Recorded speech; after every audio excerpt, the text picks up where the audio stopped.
Hi everyone, welcome back again to my YouTube channel. My name is Jovita Ume, and in today's video, I'm going to be sharing with you guys how I went about the cutting and sewing of this beautiful kaftan kimono dress. It has a special design at the sleeve area and you can decide to single fold it like this. You can also design it this way by making a double fold. If this is something you are interested in, you definitely want to keep on watching because I will also share a video on how to make a ZARA cap. So hit on the subscribe button and let's get started. The measurements and materials needed to make this dress is on your screen, guys. I will be making use of these 3 yards of milk color paper lace and 1 yard of purple crepe for the neckline area. But I will advise you use this damask fabric so that your style will pop up better like this. To get started, first you are going to fold the bigger fabric you're working with into 2 equal halves like this. After folding it into 2, you are going to fold it again to make it a fold into 4, just like you see me doing in this video. Guys, we are folding it this way so as to cut the front and the back of this dress together at the same time. After folding, I am going to make sure that everything is standing straight and properly arranged. If your dress is rumpled, straighten it with your pressing iron for accurate cutting. Next, I will place my tape like this and mark out the bust point line, which is 10 inches. I will mark out the waistline or half length, 16 inches. And also mark out the hip line, 24 inches. After marking it out, use your ruler and mark out straight lines on it and make it visible enough. I'm just being careful because I don't want the colored chalk to stain the fabric. Next, I will place my tape here and come down by 1 inch for the neck depth. I will place it again from this fold and go in by 3 inches for the wideness of the neck.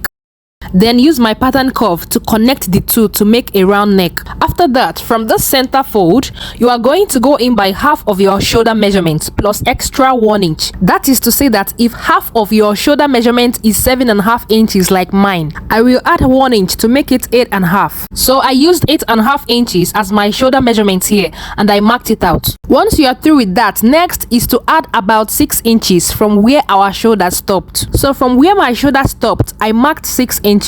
This is going to be for the fold that we are going to add on the sleeve. That's the special design on this particular kimono. So please, when you mark your shoulder, from your shoulder measurements, go ahead and add extra 6 inches. Now from the end of the 6 inches point, you are going to measure the length you want your sleeve to be. For me, I marked it at 10 inches. So any length you want, you mark it out. So sorry guys, this part wasn't captured very well. Next, from where your sleeve stopped, come down by 1 inch for shoulder slope. If you want, it's not compulsory. And to mark the shoulder line, I will get my ruler and chalk and connect from the neck down to the shoulder slope like this. Guys, for this style, the armhole should be 1 inch below the waistline. The waistline I'm working with is 16 inches, so 1 inch below is 17 inches. So I'll place my tape from the sleeve length like this and mark out 17 inches. Next, I will take the round body measurement starting with the waist. The waist is 32 inches divided by 4 is 8 inches plus extra 3 or 4 or 5 inches to make it free depending on how big you want yours to be. But here I added extra 4 inches to mine. I will come down to the hip line and repeat the same thing. Hip 44 divided by 4 is 11 inches. I will mark it out and add extra 4 inches like this. Guys, remember we marked out 1 inch below the waistline as our armhole. So I will use chalk to connect it to meet the hip line like this. You can go in by 3 inches first before making the curve for the sleeve. After that, I will use my ruler and mark out a straight line for the round sleeve. Guys, if you watch the kimono properly, you will notice something like 2 sleeves. Seems like there is a firm sleeve and there is this other sleeve that seems to be cut together with the bodies of the garment. So for the firm sleeve, I will place my tape like this and mark out 9 or 10 inches. I will place it this other way and mark out 2 or 3 inches and then connect it to the hip line. My chalk is not that visible because I noticed it was staining the right side of my fabric. Please, I hope you guys are following up and understanding. I will still repeat this part. Next is to take my full gown length measurement. I will place my tape like this from the shoulder and mark out the gown length, which is 60 inches. Remember to add seam allowance. Next, I will extend the round hip measurement to the hemline by using my pattern ruler like this to extend it all the way down. After that, I will get my scissors and cut out this part first like this. I will also cut from the shoulder slope to the neckline. For the tight waist effect at the front, I will cut out 2 belts. The length depends on your waist measurement. Here, this length is 24 inches and the wideness is 2 inches on fold. Cut the 2 belts and keep it aside. Guys, back to what I was explaining about the sleeve. Place your tape like this and mark out 10 or 9 inches for the firm sleeve. We are going to curve and eliminate this. But for me, I will place my tape this way and go in by 2 inches first and then slightly curve it towards the hip line. That's where the armhole originally stopped, so as to form the curl at this underarm area, and then use my scissors to cut it out.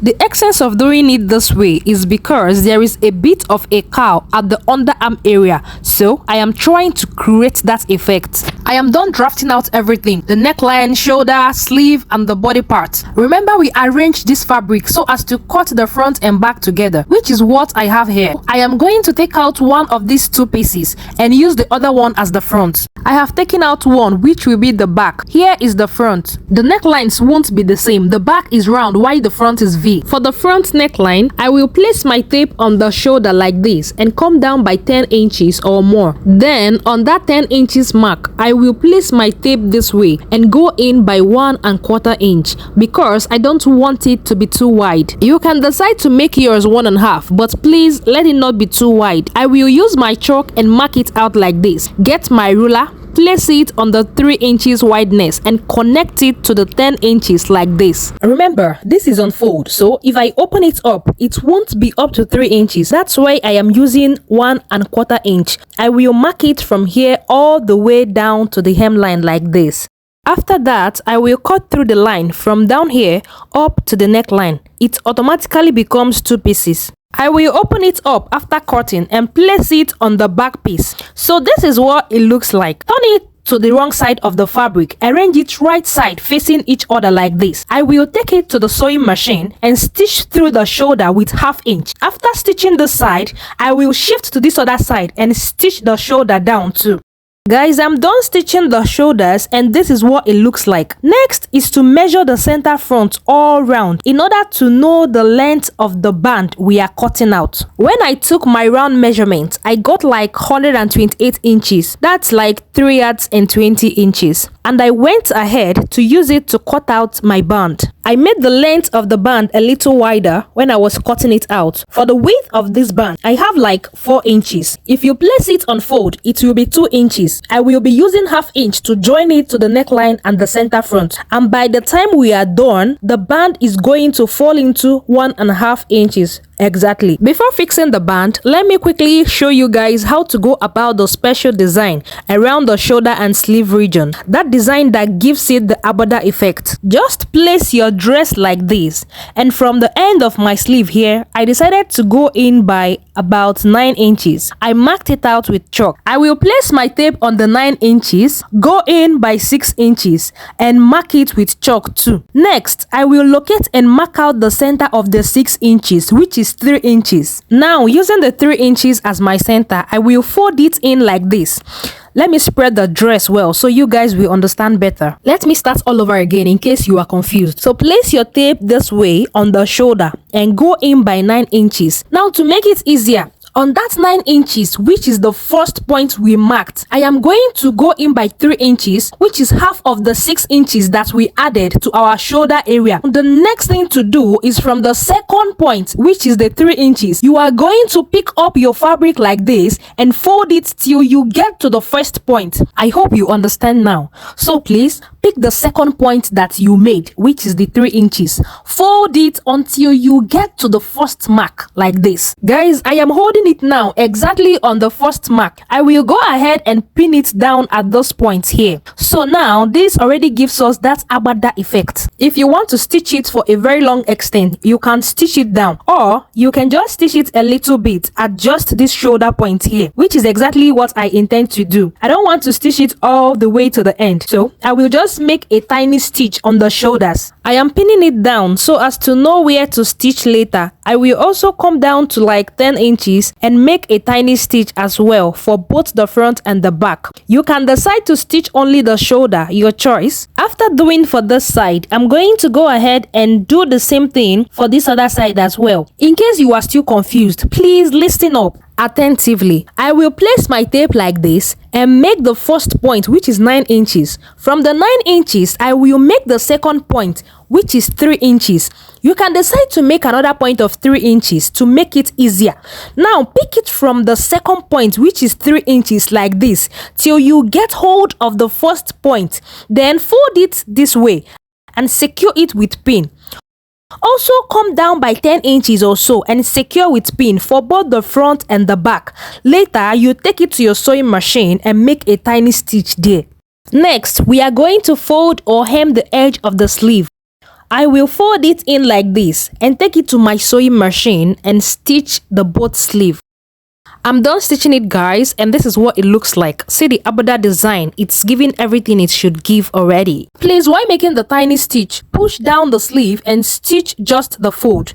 I am done folding the sleeve too, and everything is looking neat. Now let's fix our band. Remember, we measured the center front all round to get the length of our band. Here is the band. I will go ahead and fix it all round. First, I am using my pin to secure it like this. So this is how to fix the band. Place it the way I am placing it in this video and stitch all round. I will stitch it and show you guys.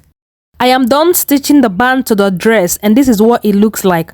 Please do not forget to press it down with your iron so that it will relax very well. The next thing I'm going to do is to join the both sides together. But to do that, first I am going to turn to the wrong side of this dress. This is what the wrong side of this dress looks like. So to couple it, arrange it properly like this and start stitching from the cut together sleeve like this. Arrange this other side too and stitch from the sleeve area down to the hemline.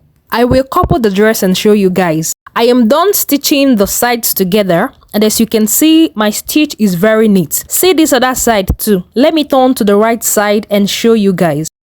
Our Agbada kimono is almost ready. This paper lace is not doing justice to this style. The burst is that damask fabric. Next is to start marking out where I will place the press button. This is what the press button looks like. You are going to arrange the neckline very well to make sure that one is not longer than the other, and then go ahead and pin down everything for accuracy. I will get my tape and mark out where I want my press button to start. I decided to start from 11. Mark yours where your V neckline started. So I marked it like this, and from that point I marked out 3 inches for the spacing I want to give in between the button. Please, it totally depends on your choice how you want yours to be. You can decide to give 4 or 5 inches gap after each press button depending on what you want, but for me I decided to give 3 inches gap after each press button, and then I marked it all the way to where I want my press button to stop. Use your chalk and make it very visible. Do not forget to mark on both sides. You can measure to see where you want your front slit to start from and stop there.